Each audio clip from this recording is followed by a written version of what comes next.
తండ్రి, సర్వశక్తిమంతుడా, సర్వోన్నతుడా, మహోన్నతుడా, నీ మహోన్నతమైనటువంటి శక్తి కలిగినటువంటి మహిమ కలిగినటువంటి కృప కలిగినటువంటి నామమును బట్టి మరొక రాయసారి నాయన నీ వాక్యపు ఎదురుకు మమ్మల్ని తెచ్చుకున్నందుకు వందనాలు. దినమంతా కాలక్షేపం చేశాం నాయన, మా స్వామిత్వమైన పనుల్లో బ్రతికాం. కానీ నువ్వు కృప చూపి తిరిగి నీ వాక్యపు ఎదురుకు మమ్మల్ని తెచ్చుకున్నావు. మనిషి రొట్టె వల్ల కాదు, దేవుని నోట నుండి వచ్చి ప్రతి మాట వల్ల జీవించనని ఆ జీవపు మాటలు నీ ధన్యత మాకు దయచేసినందుకు వందనాలు నాయన. కొద్ది నిమిషాలు మమ్మల్ని జ్ఞాపకం చేసుకోనండి. నీ వాక్యపు వెలుగులో నడిపించండి, నీ పరిశుద్ధాత్మ ద్వారా ముద్రించండి నాయన. మమ్మలను నాయన గ్రహించుకునే హృదయమును, హత్తుకునే మనసును మాకు నువ్వు ఇవ్వండి. యేసుక్రీస్తు నామమును బట్టి వేడుకుంటున్నాము తండ్రి, ఆమేన్. ఈ దినాన్ని మనం ఒక గొప్ప మాటని నేర్చుకుందాం. ఇది మాట మరి తెలుగు నుండి నేను హెబ్రూలోనికి మరి ఇంటర్నెట్లో చూసి మరి నేను గూగుల్లో చూసి నేను ఆ మాటకు అర్థం తెలుసుకున్నాను. హెబ్రీ పదము దీనికి ఏమిటంటే, అని యెహోవా మొకద్దీస్కిం అంటే మనలను, నేను మిమ్మును పరిశుద్ధపరచు యెహోవాని అని అర్థం. నేను మిమ్మును పరిశుద్ధపరచు యెహోవాని అని అర్థం. అనేక మాటలు అని అనేది నేను అనే మాట, యెహోవా అనేది ఉన్నవాడు, మరి యెహోవాని గురించి చెప్తుంది. పరిశుద్ధపరచువాడు, మెకసిద్ అంటే పరిశుద్ధపరచువాడు అని అర్థం. కనుక ఈ మాటను అందరినీ కలిసి నేను లేవి కాండంలో ఉన్న ఒక విషయాన్ని మనం ధ్యానం చేసినప్పుడు ఈ విషయం నాకు దేవుడు బయలుపరిచాడు.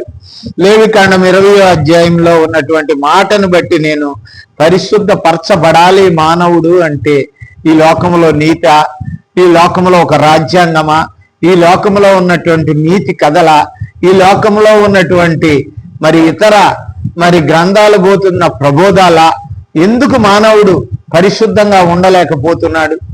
అందుకే మన ప్రధానమంత్రి మోదీ గారు ఒక మాట అన్నాడు.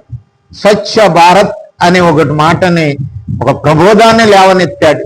ఈ ప్రబోధం ద్వారా భారత్ స్వచ్ఛమైనదిగా ఉండాలి. స్వచ్ఛ అంటే పరిశుద్ధత అని అర్థం. పరిశుద్ధతగా ఉండాలి అని అంటే మరి మానవుని వల్ల సాధ్యం కాదని ఆయన ఆలోచించలేదు. ఆ మాట అలా జీవించాలని ఆశ ఆయనకు ఉండటం మంచిదే, కానీ ఎవరు జీవించగలరు? ఈ లోకంలో ఇప్పుడు పరిశుద్ధత అనే మాటనే మర్చిపోయినటువంటి జనాంగం అయిపోయింది. ప్రతి మతంలో కూడా ప్రతి మరి ఆ యొక్క ఆధ్యాత్మిక భావనలో ప్రతి వారు మర్చిపోయినారు. హైందవ సహోదరులు అవునాయి, ముస్లిం సహోదరులు అవునాయి, క్రైస్తవ సోదరులు అవునాయి, ఎవరైనప్పటికీ ఆ యొక్క పరిశుద్ధత అంటే ఎట్లాగో వస్తుంది. మనం ఏదో గడిచిపోతుంటే మన కాలక్రమంలో, మన కాల జీవనంలో ఇది ఒక ఆచారం అని అనుకుంటున్నారు, కానీ ఈ ఆచారం నీకు పరిశుద్ధత ఇవ్వలేదు. ప్రియ సహోదరి సహోదరుడా, పరిశుద్ధత కావాలి అని అంటే తప్పకోకుండా అది దేవుడు మాత్రమే ఇవ్వగలడు. ఆయన నేనే అని అన్నాడంటే ఆయన మాత్రమే ఇవ్వగలడు. ఎవ్వరు ఇవ్వలేరు పరిశుద్ధత. ఎవరు కూడా పరిశుద్ధులుగా మనల్ని చేయలేడు ఈ లోకంలో. కనుక ఆ పరిశుద్ధత చేయవలసి వచ్చినట్లయితే మానవులే పరిశుద్ధులుగా మారిపోతారు, పరిశుద్ధులుగా అయిపోతారు. పరిశుద్ధులు కాలేదు కానీ పశువులు అయిపోయినారు. పశువు అనగా మృగం అనంటే మంచి చెడ్డలు ఎరుగని జీవితం, బుద్ధి జ్ఞానము తెలివి లేని జీవితం, ఆలోచన లేని జీవితం, వ్యర్థమైనటువంటి జీవితాన్ని గడుపుతున్నారు. శరీర సంబంధమైనటువంటి ఆత్మను కలిగి ఈ లోకంలో బ్రతకటమే ఒక గొప్పదనుకుని పదవుల కోసం, మరి ఏ విధమైన హెచ్చింపు కోసం, మరి లోక సంబంధమైన ఐశ్వర్యము కొరకు నాయన ఈ లోకంలో జీవించమట్టుకు మాత్రమే మానవుడు ఆలోచిస్తున్నాడు. కనుక పరిశుద్ధ జీవితం ఎక్కడి వరకు తీసుకెళ్తుందో వాడు ఎరగట్లేదు. కనుక కొద్ది నిమిషాలు, కొద్ది గంటలు మరి ఏదైనా ఆధ్యాత్మికమైనటువంటి జీవితాన్ని జీవించాలని ఆశపడిన వాడు కూడా ఈ రోజుని ఎక్కువ సమయం మరి లోకములోనే బ్రతుకుతున్నాడు. లోకము దేవునికి వైరం, లోక స్నేహం దేవుడికి వైరము అని ఆయనే చెప్పాడు. మరి లోకముతో స్నేహం చేస్తున్నాడు. తన పరిశుద్ధతను పొందాలనే ఆలోచన కూడా రాకుండా ఈ రోజుని ఇన్ని రోగాలు, ఇన్ని బలహీనతలు, ఇన్ని సమస్యలు, ఇన్ని వైరాలు, ఇన్ని భేదాలు. మరి భేదాలంటే నేను చెప్పదలుచుకోలేదు. కులము, జాతి, మతము, ప్రదేశము అనేకమైనవి ఉన్నాయండి ఈ రోజున. ఎందుకు వచ్చినాయి ఇవన్నీ? మనిషి ఏ పరిశుద్ధమైనటువంటి దేవుడి నుండి ఈ లోకములోనికి వచ్చాడో ఆ దేవునిలో కలిగినటువంటి పరిశుద్ధతను కోల్పోయి మరి ఈ లోకములో కేవలము నరమాత్రుడిగా బ్రతుకుతున్నాడు. కాబట్టి నరుడు ఒక సంఘజీవి కలిగినటువంటి ఒక పశువుగా బ్రతుకుతున్నాడు. పశుప్రాయుడైపోయినాడు అంటున్నాడు. పశుప్రాయుడైపోయినాడు మనిషి. ప్రియ సహోదరి సహోదరుడా, నన్ను ఆ మాట బలవంతం చేసింది కాబట్టి ఆ మాటను నేను అర్థం తెలుసుకుని మీతో మాట్లాడాలని ఆశపడ్డాను. అవును ప్రియ సహోదరి సహోదరుడా, నువ్వు నేను మరి అనేక మంది ఈ మాటలు వింటున్న మీరు నేను పరిశుద్ధత గురించి ఒక్కసారన్నా ఆలోచించావా? ఏమిటి పరిశుద్ధత అంటే? ఏమిటి పరిశుద్ధత అంటే?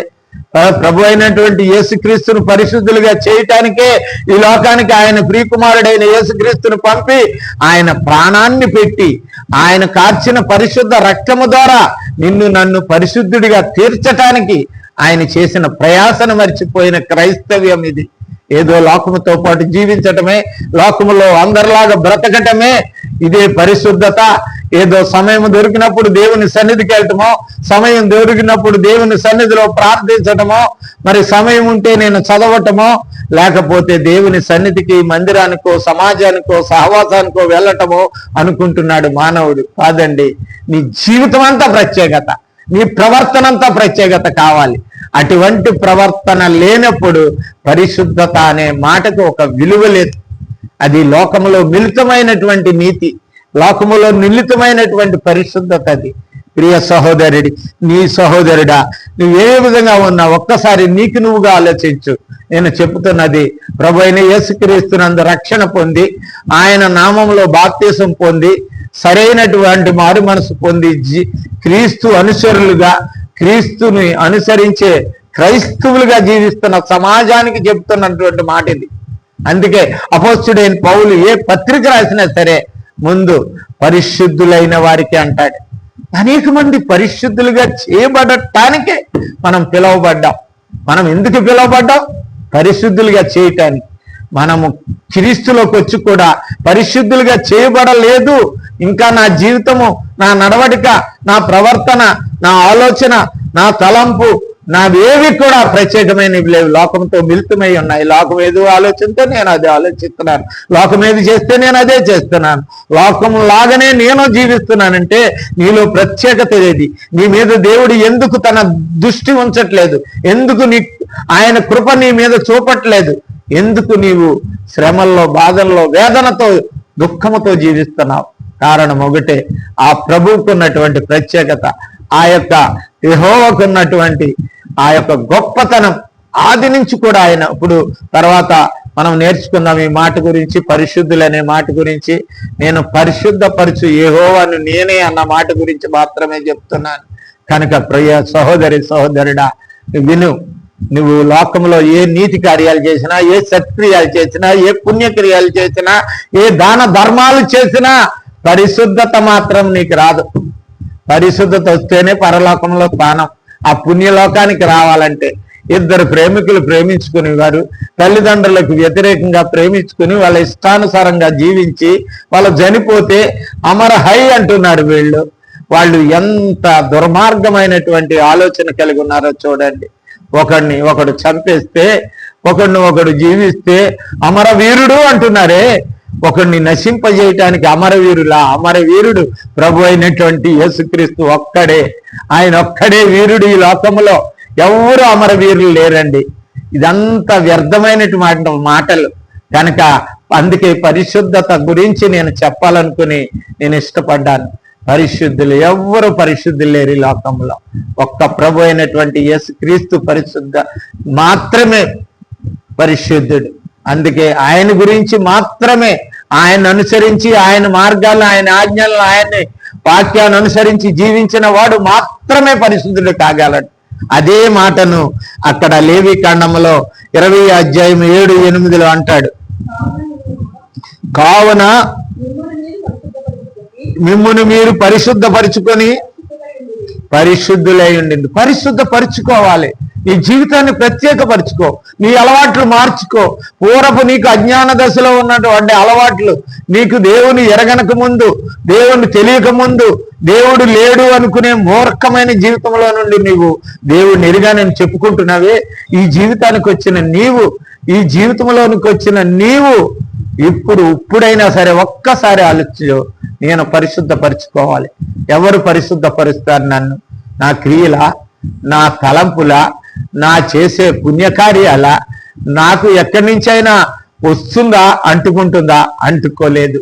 నీకు పాపం అంటుకుంటుంది కానీ పుణ్యం అంటుకోదండి. పుణ్యమూర్తి అయినటువంటి యేసుక్రీస్తు బలియాగమే నీకు పరిశుద్ధతను ఇవ్వగలదు, అది మాత్రమే. అందుకే ఇక్కడ అంటున్నాడు, నేను పరిశుద్ధపరుచు యెహోవాను నేనే అంటున్నాడంటే ఇంకొకరు లేరండి, ఎవరు లేరు. ఇది భ్రమ.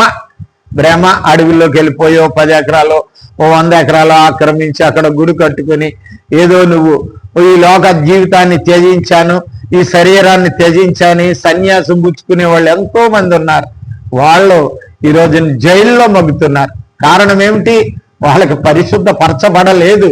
వాళ్ళు ఏదో ప్రయోజనాల కొరకే ఆ క్రియలు చేస్తున్నారు.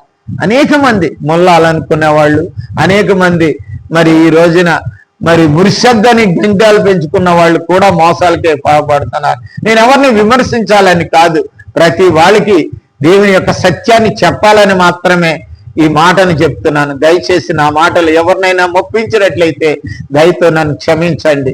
కానీ మీకు మంచి విషయం చెప్పడానికే నేను ముందు వచ్చాను. పరిశుద్ధపరచబడండి. పరిశుద్ధపరచబడితేనే పరలోక ధన్యత దొరుకుతుంది, ఆ పుణ్యలోకము దొరుకుతుంది, ఆమె అమరలోకం దొరుకుతుంది, ఆ నిత్యత్వం దొరుకుతుంది. లేకపోతే నీవు దేవుని ద్వారా పరిశుద్ధపరచబడకపోయినట్లయితే, అందుకే అంటున్నాడు పరిశుద్ధపరచు యెహోవాను నేనే. దానికి ఆ మాట అని యెహోవా మొకద్దీస్ కమ్ అనే మాటను మరి నేను మాటను నేను నేర్చుకున్నాను. అనేక మాటలు కలయికే నేను చదివినటువంటి మాట మరి నాకే తిరక్కోకుండా ఉన్నది. అయినప్పటికీ మనము నేర్చుకోవలసిన విషయం ఏంటంటే, మనల్ని పరిశుద్ధపరిచేది దేవుడు మాత్రమే. ఆయన కూడా ఉన్నవాడు.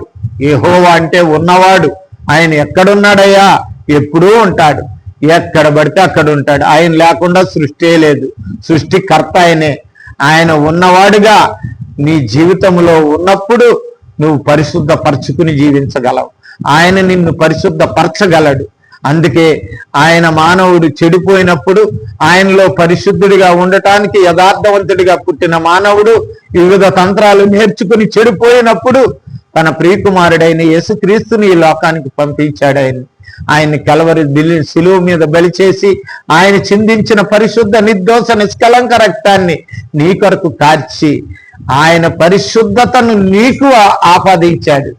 ఆయన రక్తము ద్వారా పరిశుద్ధుడయ్యావు. ఆయన నీతిని అనుసరించుట ద్వారా పరిశుద్ధుడయ్యావు. ఆయన వాక్యానుసారంగా జీవించినప్పుడు మాత్రమే నువ్వు పరిశుద్ధుడవగలవు. ప్రియ సహోదరి సహోదరుడా, గమనించుకో. నీకు నీవుగా, నీకు నేనుగా ఎవ్వరు పరిశుద్ధులు కాలేరు. ఈ మాటను చాలా స్థిరంగా చెప్తున్నాను నేను. ఏ మనుషుడు తన స్వనీతి వల్ల కాలేడు, పరిశుద్ధత కాలేడు.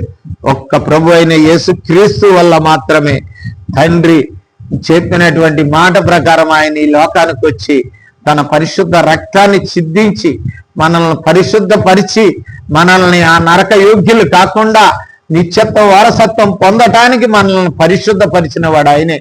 ఈ లోకంలో చనిపోయిన వారిని చాలా మంది మరి మరి సెయింట్స్ అని అంటారు.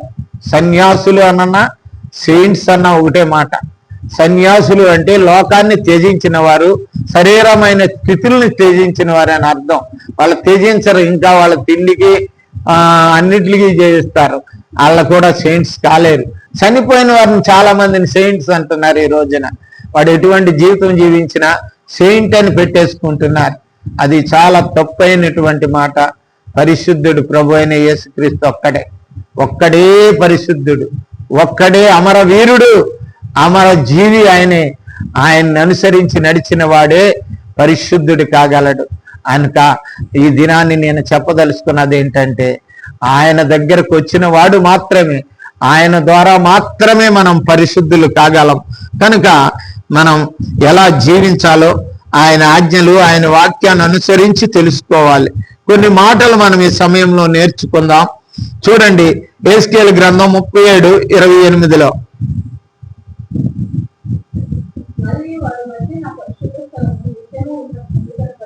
వారి మధ్యన నా పరిశుద్ధ స్థలము నిత్యము ఉండాలి అనంటే యెహోవానైన నేను ఎవరైతే మీరు యెహోవా నీడనుంటారో, యెహోవా సన్నిధిలో ఉంటారో, యెహోవాను ఆశ్రయించుంటారో, ఎవరి జీవితాల్లో యెహోవా ఉంటాడో వాళ్ళు పరిశుద్ధులు. పరిశుద్ధపరిచాడు దేవుడు, పరిశుద్ధపరచు యెహోవాని తెలుసుకుంటారని ఇక్కడ యెహెజ్కేలు ప్రవక్త ద్వారా తెలుస్తున్నాడు. ప్రియ సహోదరి సహోదరుడా, నువ్వు దేవుణ్ణి ఎరిగినవా? ఆయన నిన్ను కన్నవాడు, ఈ లోకంలో ఉన్నవాడు, నిరంతరము శాశ్వతముగా ఉన్నవాడు. ఆయన ఎప్పుడు ఎక్కడ ఉన్నా ఉంటాడు. ఆయన ఆ ఉన్నవాడు మాత్రమే నిన్ను పరిశుద్ధపరచగలడు అని అన్యులు అనేక మంది తెలుసుకొని, నీవు పరిశుద్ధపరచబడినట్లయితే దేవుని ద్వారా నీలోనికి వాళ్ళు కూడా పరిశుద్ధులుగా వస్తారు. లేవికాండం 21వ అధ్యాయంలో 15వ వచనం 23వ వచనం చూడండి. యెహోవాను నేను అతన్ని పరిశుద్ధపరచువాడును గనుక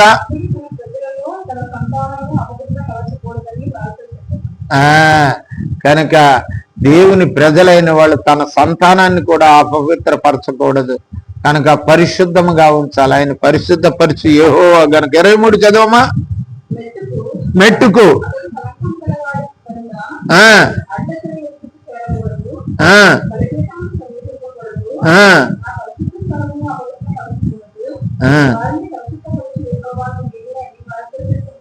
అది లేవీలంటే యాజకులుండే.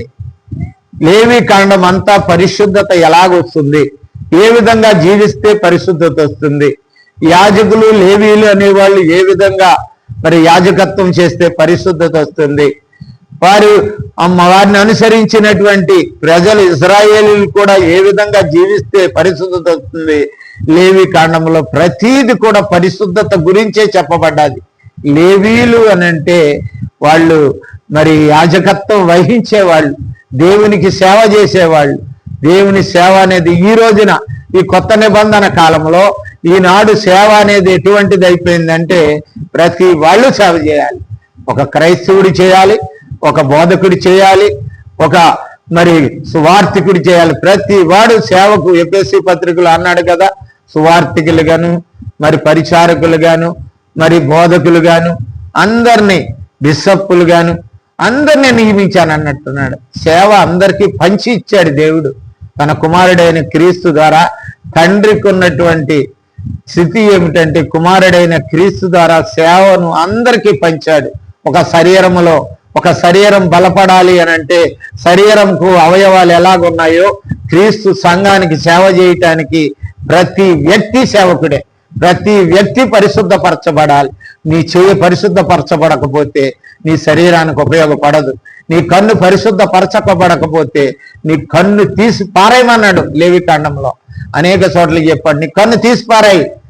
నీకు ఏదైతే అడ్డంగా ఉందో, నీ పరిశుద్ధతకు ఏది అడ్డుందో దాన్ని తీసి పారాయి అన్నాడు. ఎందుకు తెలుసా?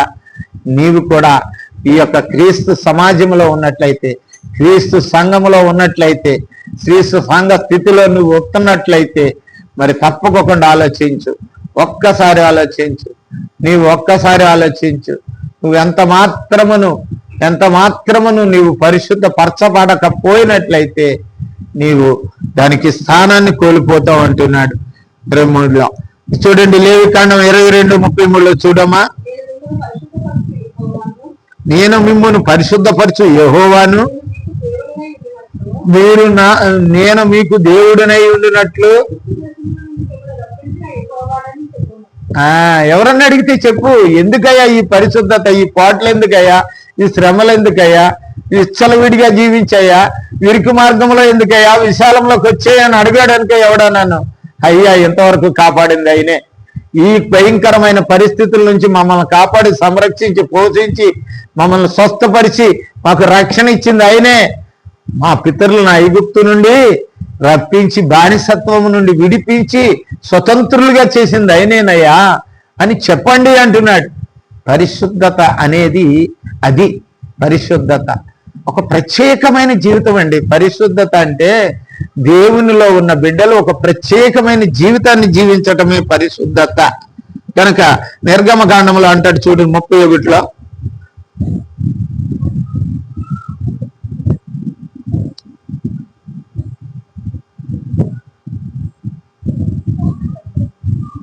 నిర్గమకాండం 31:13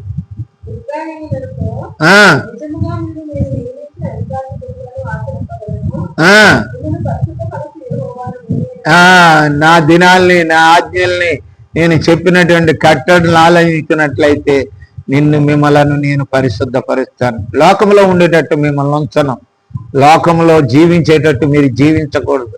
పరిశుద్ధత అంటే ప్రత్యేకింపబడిన జీవితం. అది ఒక ప్రత్యేకమైన జీవితం, వేరుపరచబడిన జీవితం. అది లోకముతో పోల్చినట్లయితే దీని జీవితం, దీని నడవడిక, దీని ప్రవర్తన వేరే ఉంటుంది. కనుక నేను ఇంకో మాట ఉంది 14,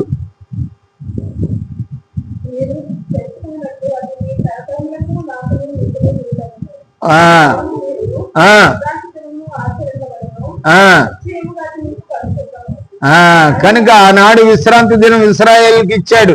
ఈ రోజున అనునిత్యము నీకు మరి పరిశుద్ధ దినమే, అనునిత్యము పరిశుద్ధ దినమే. రోజులు, వారాలు లేకపోతే దినాలు లెక్క పెట్టకూడదు, అది ఆచరించకూడదు. అవన్నీ పాత నిబంధనలో ఒక ఛాయ అన్నాడు కొలసీ పత్రికలో. అది ఒక ఛాయ, నిజస్వరూపము క్రీస్తులో ఉంది. ప్రభు అయిన యేసు క్రీస్తును కలిగిన వాడు ప్రభు అయిన యేసు క్రీస్తు పరిశుద్ధతలో జీవించటమే అనునిత్యము విశ్రాంతి దినము, మరి పరిశుద్ధ దినం. అనునిత్యము పరిశుద్ధమే. నీకు ఏ దినమైతే నీవు జీవిస్తున్నావో ఆ దినాన్ని నీవు పరిశుద్ధ దినముగా జీవించాలి. ప్రతీది పరిశుద్ధమే. నీకు నీ నడవడిక, ప్రవర్తన, నడుచటం అన్ని కూడా పరిశుద్ధంగానే ఉంటాయి. కనుక కొన్ని మాటలు, దేవుడు పరిశుద్ధుడు గనక నేను పరిశుద్ధుడనై ఉన్న ప్రకారము లేవికాండంలో ఒక మంచి మాట అంటాడమ్మా. ఎక్కడంటే అది లేవికాండము 45లో అంటాడు ఒక మాట లేవికాండంలో. కనుక నేను పరిశుద్ధుడనై ఉన్న ప్రకారం మీరును సమస్త విషయంలో పరిశుద్ధులై ఉండుడి అనే మాటను ఆయన ఉపయోగిస్తాడు. ఆయన పరిశుద్ధుడు. చూడండి, కీర్తనగారుడు ఆయన గురించి చెప్పినప్పుడు ఈ మాటలు, మరి 99వ కీర్తన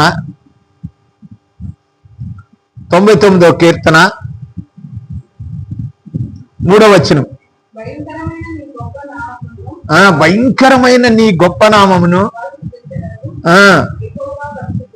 యెహోవా పరిశుద్ధుడు. ఆయన ఒక్కడ మాత్రమే పరిశుద్ధుడు. ఎంతమంది వచ్చారు ఈ లోకంలో, నేను పరిశుద్ధుడిని అని చెప్పుకోలేదు, నేను వీరుని అని చెప్పాడు, నేను తల్లిదండ్రులకు విధేయతగా జీవించానంటాడు, నేను భార్యకు తగిన భర్తనని ఒకడు చెప్పుకుంటున్నాడు. ఈ లోకానికే నేను భర్తని, ఈ భూమి మీద ఉన్న స్త్రీలందరికీ నేనే భర్తనని ఒకడు చెప్పుకుంటున్నాడు. ఇంకొకడు ఏదో నేను దానికోసమే పుట్టానని ఒకడు చెప్పుకుంటున్నాడు. కానీ నేను పరిశుద్ధుడిని చెప్పుకున్న వాడు ఎవడు ఈ భూమి మీద లేదండి. ఆయన ఒక్కడే పరిశుద్ధుడు, ఆయన మాత్రమే పరిశుద్ధుడు. చూడండి 5వ వచనం, ఘనపరచుడి, ఆయన పాదపీఠము సాగిలపడుడి, ఆయన పరిశుద్ధుడు. ఆయనకి సాగిలపడాలి. నీ పరిశుద్ధత రావాలి అంటే ఆయన వల్ల సాధ్యం గనక, అయ్యా నీ పరిశుద్ధత నాకు ఇవ్వు, నీ పరిశుద్ధత నేను పొందటానికి నాకు అవకాశం ఇవ్వని ఆయన పాద దగ్గర సాగిలపడాలి. 9వ వచనం, నా దేవుడైన యెహోవా పరిశుద్ధుడు. నువ్వు ఘనపరచు, ఆయన పరిశుద్ధత పొందాలి. ఆయన మాత్రమే పరిశుద్ధపరచు యెహోవా, ఆయన మాత్రమే అని యెహోవా మెకద్దీస్ కామ్, అరే ఎవ్రీ పదానికి నేను పరిశుద్ధపరచు యెహోవా అనే మాటను నువ్వు మరి ఎరిగినట్లయితే ఆ విధంగా జీవించడానికి ఇష్టపడు. అందుకే యెషయా తన జీవితాన్ని మార్చుకున్నాడు. ఏ విధంగానూ నేను మలినమైన జీవితం, పనికిరాని జీవితం, వ్యర్థమైన జీవితం, నీ మాటను నోటితో కూడా ఎత్తుకోలేని జీవితాన్ని జీవిస్తున్నానయ్యా, ఒక్కసారి నన్ను మాత్రం నువ్వు విదిలిపెట్టాయా అని వ్యవసాయ బతిమాలుకుంటున్నప్పుడు దేవుడు పరిశుద్ధుడు ఒక మాట, ఆయన నాలుకను ముట్టాడు. ఆయన నాలుకను ముట్టిన వెంటనే ఆయన పరిశుద్ధుడైపోయాడు. ఆయన కంటికి కూడా ఆయన ప్రత్యక్షత కనపడ్డాది. యెషయా గ్రంథం 6:3 వారు సైన్యములకు అధిపతి యెహోవా పరిశుద్ధుడు పరిశుద్ధుడు పరిశుద్ధుడని ఆయన మహిమతో నిండి ఉన్నదని గొప్ప స్వరంతో పరలోకములో అనునిత్యము దివారాత్రములో ఆయన పరిశుద్ధుడని స్థితి ఉంది. అది కనపడ్డది. ఆయన నీకు ఎప్పుడన్నా కనపడ్డదా? ఆయన ప్రత్యక్షత కనపడ్డదా? ఆయన పరిశుద్ధత కనపడ్డదా? ఆయన అందరిలాంటి వాడు అని అనుకుని నువ్వు జీవిస్తున్నావేమో, కానీ అటువంటి వాడు కాదు. ఆయన పరిశుద్ధుడు. ఆయన ఒక్కడు మాత్రమే. యెషయా 40:25 చూడండి.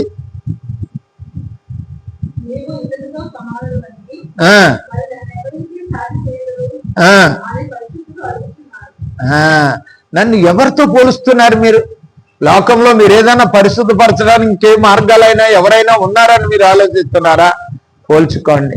నేను ఒక్కడిని మాత్రమే పరిశుద్ధుడని, నా ద్వారా మాత్రమే మీరు పరిశుద్ధత పొందగలరు, నన్ను ద్వారా మాత్రమే మీరు ఈ లోకము నుండి అనిత్యత్వం చేలగలరు. ఈ భూలోకము నుండి, ఈ మట్టి శరీరాల నుండి విడుదల పొంది మహిమ గల శరీరంతో ఆ పరిశుద్ధ లోకానికి మీరు వెళ్ళగలరు. కనుక నా దేశము పరలోకం అని పాడేవాడు కూడా మరి ఈ దేశము పరలోకం అన్నప్పుడు ఈ లోకం మీద ఆశలు పెట్టుకుని బ్రతుకుతున్నారంటే ప్రత్యేకత ఎక్కడుందమ్మా? కనుక ఎప్పుడైనా ఎవరన్నా చనిపోయినప్పుడు అంటారు పరలేసులము అని, కానీ అప్పుడు వరకు కూడా మరి మనది దేశం కాదని ఎరగరు. మన పుణ్యలోకానికి, ఆ పరిశుద్ధ లోకానికి, పరిశుద్ధ పట్టణానికి, ఆ యొక్క నూతన యెరూషలేముకు వారసత్వం పొందే ధన్యత మనకుందని ఎరిగి జీవించినట్లయితే, ఆయన ఆజ్ఞలను అనుసరించి, ఆయన కట్టడలను అనుసరించి, ఆయన కుమారుడైన యేసుక్రీస్తునందు బాప్తిసం పొంది ఆయన రక్తములో కడగబడి సరైనటువంటి మారు మనసు చెంది వాక్యానుసారమైన జీవితం జీవించినప్పుడు మాత్రమే లోకమునకు నీకు వేరైన జీవితము, ఒక ప్రత్యేకింపబడిన జీవితం ఉన్నప్పుడు మాత్రమే నువ్వు పరిశుద్ధుడు అవుతావు. అందుకే మరి ఆ యొక్క చూడండి, ప్రకటన గ్రంథం 4:8 అక్కడట ఆ యొక్క 4 జీవులు పరలోకంలో 4 రెక్కలు ఉన్నాయట. 6 రెక్కలు ఉండేను ఆ 4 జీవులకి.